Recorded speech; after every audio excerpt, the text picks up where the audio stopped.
And it's time to talk about the news. Holy. So I'm just going to kind of give a little thing up top here at the news here that maybe this is weird. I don't know. We are pretty fast and loose with language around here. Yeah. In a way that, like, I don't think that this is necessarily on the other side of the line for us to talk about or whatever in an explicit context, but there's just something about it that just is so skeevy to me that I feel the need to kind of just say, we're going to talk about some porn stuff here. That maybe you'll find gross or maybe you'll find hot. I don't want to judge. Right. It is what it is, but okay, let's get into it. Yep. So, Gearbox, the developers of such games as Borderlands and Alien Colonial Marines and that Half-Life Duke Nukem Forever. Duke Nukem Forever, sure, yeah. Have found themselves in another weird situation where the former general counsel, so this is, Ars Technica's done some reporting on this, Kotaku's done some reporting on this, a lot of this some of it happened on Twitter, there's just, it was all over the place, I think, as of like Friday. Yeah. But this is stuff that I guess happened in late December. There was a suit filed December 21st. There was a countersuit, or anyway, the allegations here. Yeah, get me back up to speed here. So what was this? Okay, so the timeline of events. Gearbox sued Wade Callender, who was the former general counsel of the studio. And looking back in Twitter, as they dug up kind of old tweets from Randy Pitchford, makes it sound like that Wade Callender and Randy Pitchford were close for a good long time, which makes this personal, and maybe that's why some of this stuff got filed. It's just, some of it is brutal in a way that you're just like, what the fuck? Anyway, they sued Wade Callender. Countersued. Fraud. Okay. No. Okay. This is the first thing that happened. Okay. They sued him. They filed a suit against Wade Callender for fraud and breach of fiduciary duty. That is a word. And the allegation there was that Callender borrowed money from Gearbox for a home loan and tuition that he did not pay back in full. And that the quote here that Kotaku has is, he abused the privilege of credit card access by charging unapproved wholly personal expenses, including family vacations, gun club memberships, and firearms accessories. Gun club memberships? And trying to get six-pack abs. Wait, Callender's getting ripped. That's right. He's getting ripped on the company dime. 2018, I got a six-pack and a rifle. Come at me. Wade makes a dime, Randy makes $1. That's why he gets the six-pack abs to make everybody holler. That's how that goes, right? Yeah. Fuck. I don't know. That's surely as weird as this story gets, Jeff, right? Yeah, and that's it. No, and they also accused Callender of destroying some evidence around the home loan agreement, and that's a serious thing. Especially he's general counsel. That's a lawyer, right? That's a lawyer. Yeah. Yeah. So he himself should know the repercussions of such an action. So then Wade Callender then filed a countersuit against Gearbox. Boom! You activated my trap card. Yeah. And this is where it gets. Okay. So that starts with he's alleging that Randy Pitchford set up a situation in 2016 where he could get $12 million in a secret executive bonus. What? That was paid directly to a company called Pitchford Entertainment Media Magic LLC, which was sorry. It's weird because I don't know that doesn't sound great, but also it doesn't sound necessarily illegal depending on how it got. I suppose, but I don't know what, like, the stuff that's getting brought up here seems like intensely personal in a fucking, oh, you're gonna sue me for this stuff, check this shit out, sort of way. But I'm not a lawyer, so I don't know how this aspect of it works. Maybe he's trying to set up a situation where it's like, yeah, maybe I got six-pack abs, but the head of the company's doing. I don't know what the. This seems like a very scorched earth sort of deal. This seems like a vengeful, like, I will burn down all bridges. Yeah. And so there's the $12 million thing. Yeah. And the statement in the lawsuit is like, this is particularly tragic exploitation because these millions are being siphoned to Randy Pitchford's personal accounts instead of funding the development of Borderlands.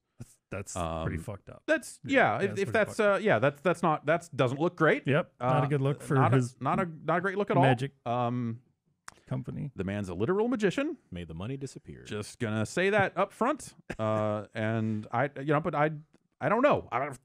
Okay, keep going. So I'll keep going, and this is why.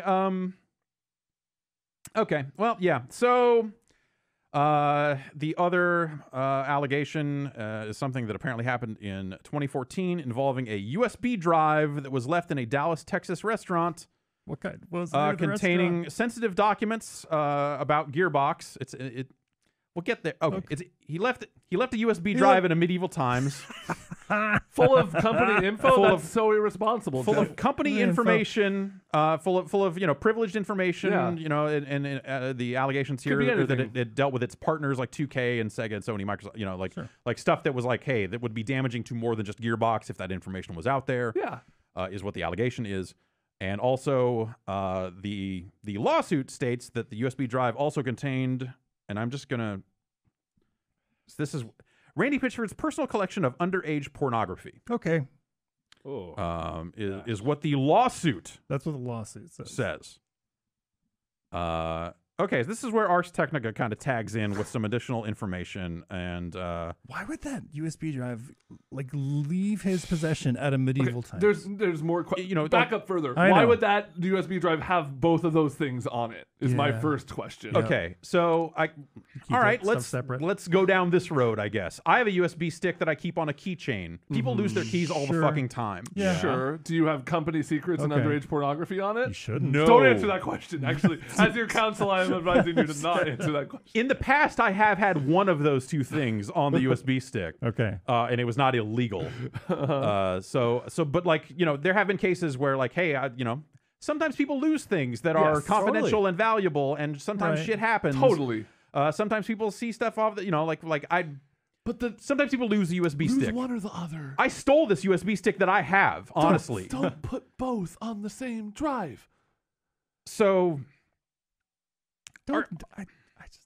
Ars Technica then did some digging and found a podcast from last year, from December 22nd, which was the day after the lawsuit was filed. This podcast on the subject of magic was released, and Ars dug this up. And then also, according to this Kotaku story, around the same time that Ars Technica published that story, a Gearbox spokesperson emailed that podcast to Kotaku.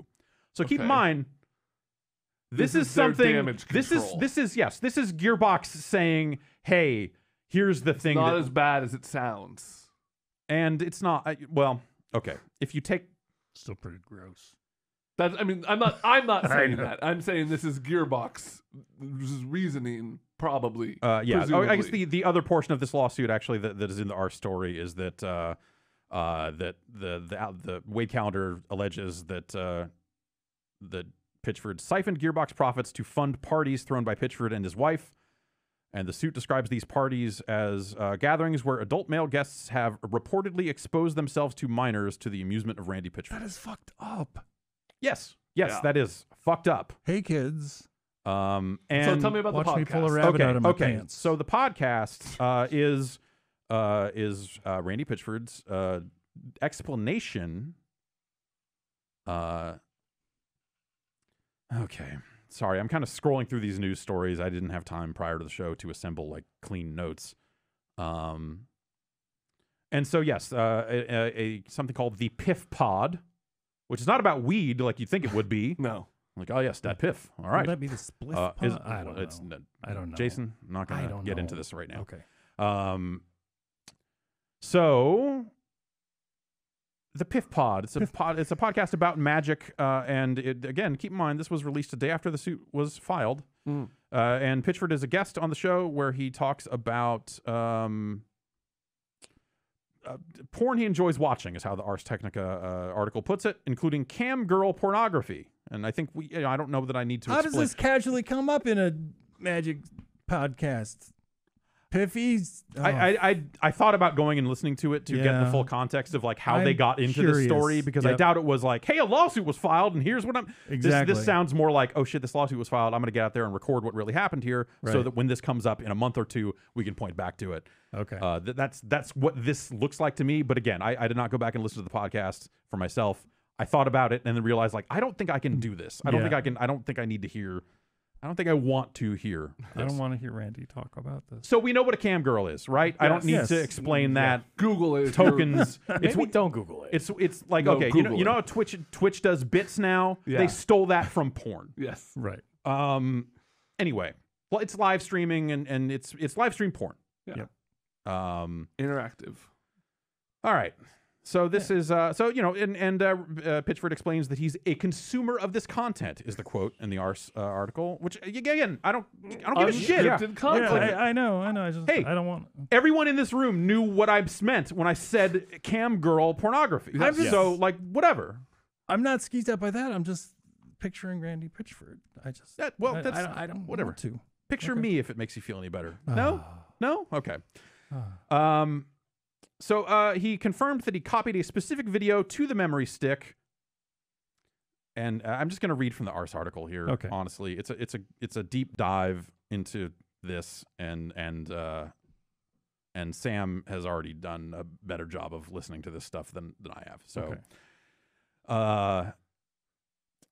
he this is just directly from the article. He confirmed that he copied a specific video, quote, to this memory stick to, as he describes it, quote, work out the method of how a cam girl host faked the act of female ejaculation. Allegedly faked. Fair enough. And then there's a parenthetical here in the article that says, be warned, he describes how the video looks in particularly graphic detail. He's just trying to figure out her magic trick. So, right? Yes, that is his excuse for this. That is what he's trying to claim here. Really? I realized this is not a sex worker, Pitchford said on the show. This is a fucking magician. Wait, a fucking magician? A fucking magician. And yes, so Randy Pitchford is a magician. He owns a magic focused magazine called Genii? Genii?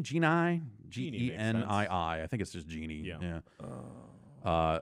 This was before I learned I should probably have password-protected memory sticks, before admitting he had indeed left a flash drive at medieval times. Some kid, an employee, discovered the memory stick, took it home, found secrets of the company and future in games in development, also discovered the pornography. It was barely legal porn. This girl's handle was only 18. Oh, it was barely legal. Okay. The USB flash drive was returned to Gearbox, Pitchford says, in exchange for, some swag and some games and stuff. So they're like, we'll give you some T-shirts. Really? Bring the porn stick. I know where you live, motherfucker. Say a word. And then to kind of further this is a long way to go to justify I was looking at perfectly legal pornography. Yes. This is a long, long explanation for this stuff in a way that I'm just like, dude, just say, yeah, it's porn. I don't know. Like, just, it's porn. Who gives a shit? They can't be on legally, these people shouldn't be exposing themselves on a cam girl site if they're not 18. Right. So I think there's a safe assumption there to say this is not underage porn. Right, but we don't know the rest of the stuff. The other stuff is way fucking like more questionable. Stuff, which is like there's no hard evidence about. That's all hearsay and stuff. But it's like it's the bit there is that they've got a theater in their house that they run private shows at, and allow people to attend and by invite only and that sort of stuff. And I don't know. I've never been. So he claims that the flash drive was returned to the studio while he was out on vacation, so his executive assistant looked at the contents, and there's another quote here. Before I know it, I think the entire office looked at it, and there was one piece of content on here, and it never occurred to any of them that the reason why there was just that single porno was because of the magic trick. Not because of... Not a single one of them. Not a single one of them thought that this porn was magic. My whole thing is magic. Why didn't they know? That's what I do. And then later in the podcast, according to Ars Technica, Pitchford suggests putting this only 18 woman on the cover of a future issue of the magazine. She's that good. Because she's a magician. She's a magician. If you guys find anything weird on my laptop, I just want to go ahead and get it out of the way. I'm studying physics. Yeah. And it's all. I'm really interested in the physics of what's happening, and it's like objects in motion stay in motion. I think Einstein said that. Yep. And then on Twitter, Pitchford has categorized this as a shakedown that Calendar's attempting to shake the company down and shake Pitchford down for more money. Yeah, there was a lot of Twitter stuff around this. David Eddings, who was formerly at Gearbox, just posted something saying like, "Yep, it's true," and then backpedaled on that a little bit and said, "Actually, I think the liar." And he says, "Liar? Check mark. Con man? Check mark. Perv? No idea." So he's saying that the money stuff, which is honestly that stuff's been swirling around Gearbox since the Alien. And that's the core of the lawsuit. These are all details that have kind of come out in the wake of it, right? Like some of that's just in there. Like the underage porn stuff is an allegation in the countersuit from Calendar. So it's become part of this whole mess, right? And that stuff, whether it's was he stating that the underage porn was on the USB stick? That seems to be the implication, or at the very least, I think it would be a much bigger deal if, like, all the employees had seen the contents of that USB stick. And if there was actually underage porn, I would think there would be a much bigger... This seems like something that would have been dealt with immediately. Yeah. But again, who knows? Like, people are scared of their boss. Like, sometimes, it's maybe they would have been like, oh, geez. Yeah. Don't know. Don't want to make assumptions there. But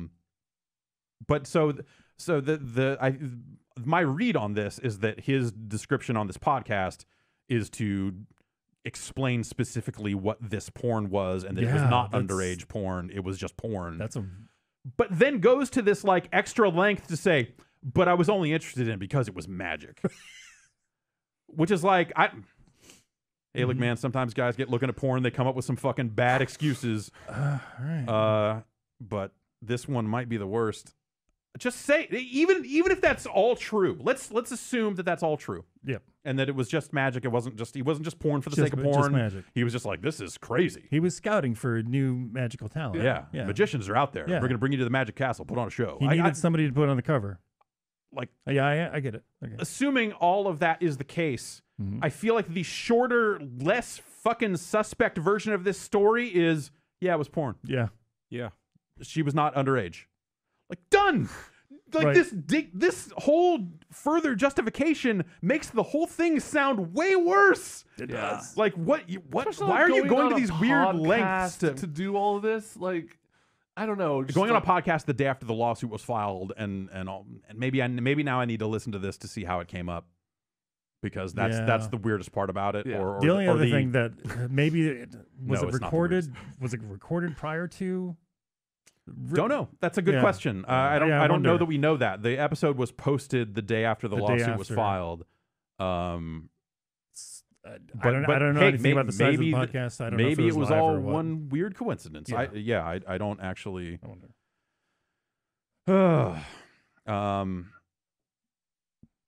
So this is. I'm just kind of. Yeah. So this is something that now, because of the way that this stuff has gone, Gearbox PR, it has to issue statements about all of it. And Gearbox. Okay, yeah. Gearbox's statement included a link to the same Piff Pod episode linked earlier in our report, thus apparently endorsing its statements on a corporate level. Oh my God. Randy walked up to the social media manager's desk and said, I got this one. Yeah. Go home for the rest of the day. I'll send this one out. I don't know. And then their official company stance is, hey, listen to this. Listen to this. This is magic. I bet the host of that podcast is really hyped about all this extra traffic. I don't know. That's maybe he is though. I don't actually know. Maybe I don't know enough about the individual podcast to give you an answer to that. So then it goes on to explain that the Peacock Theater, is what's the Peacock Theater? That's the name of his private theater, which is where these peacock parties, which is what the men exposing themselves to underage girls was referred to in the lawsuit.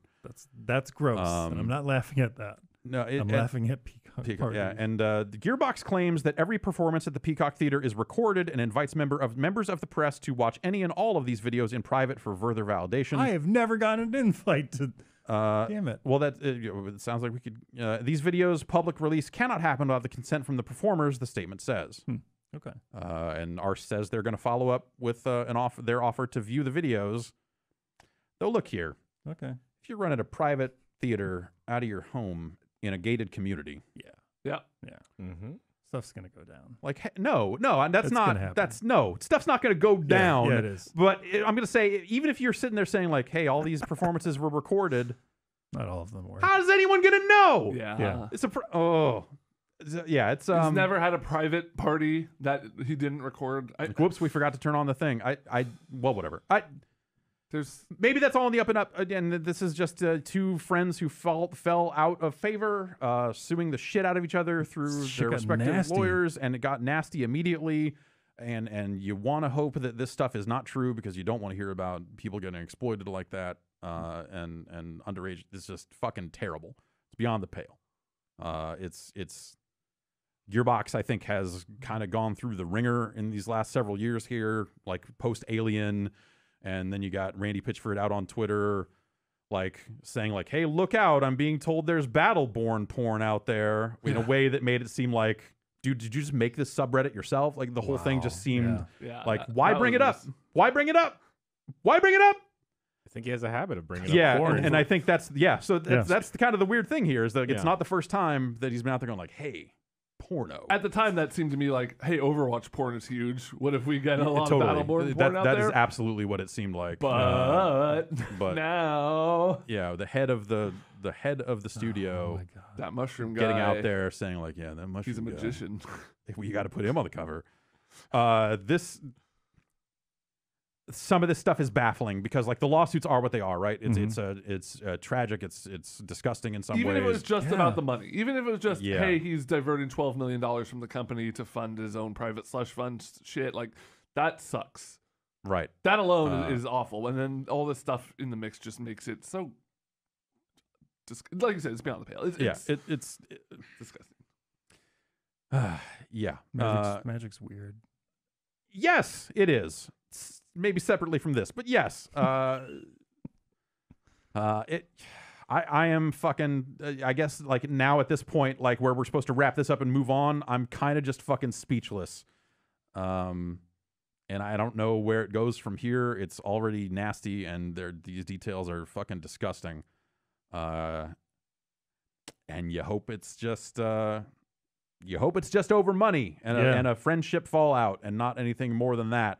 But I feel like a lot of the wriggling around, like let's extra explain this porn away as not just simple porn. That to me, like, and this is just me, that to me says like, oh, there's got to be more to this, because who would do that?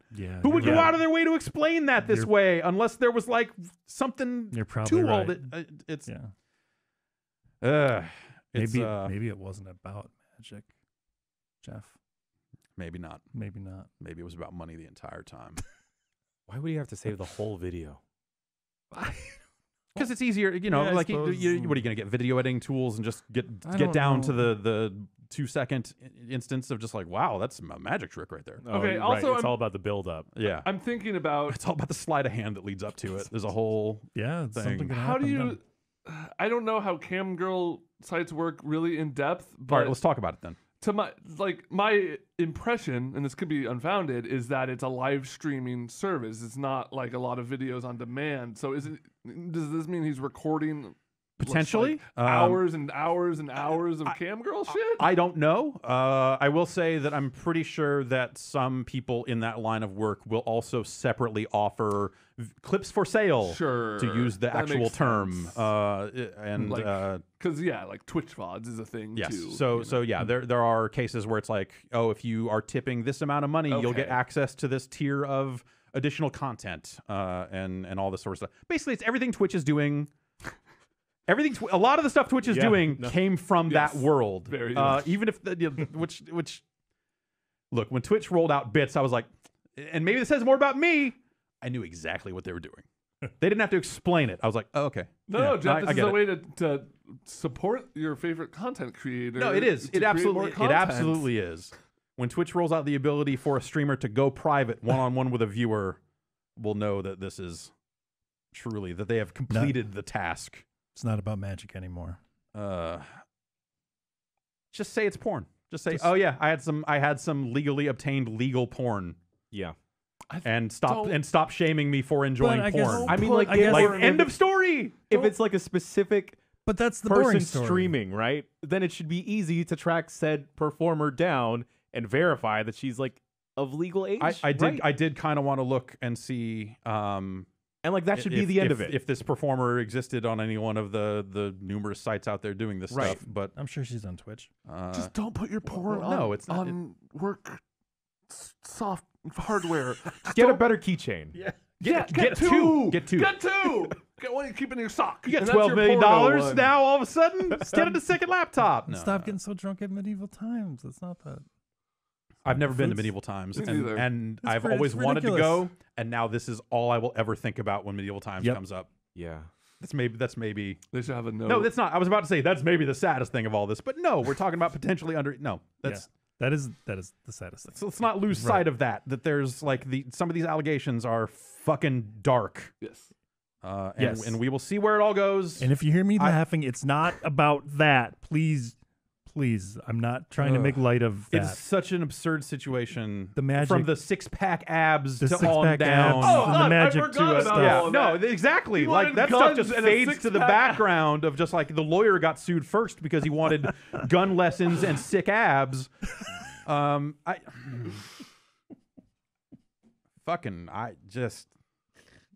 there like a politician that like got sued or went to jail because he used government money for Steam? Oh, for the vaping senator. Yeah, the vaping center. God, I don't know how that story ended or if it has ended yet, but yes, there was problems with him buying games on Steam. It's like $1,200. Wait for the sale. Come on, it's taxpayers' money. Wait for a Steam sale at least. At least. I think you use campaign contributions for Steam. Yeah, that's it. I think using campaign contributions for whatever you want these days is apparently it's just fucking open season on it. So what are you gonna do? All right, that's that story. That's that story. Let's take a deep breath. Yep.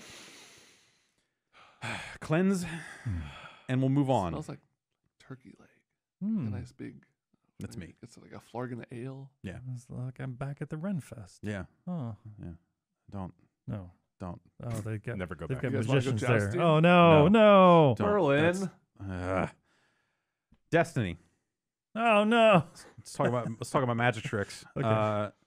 Bungie has a history of getting into corporate situations and then finding a way out. Yep.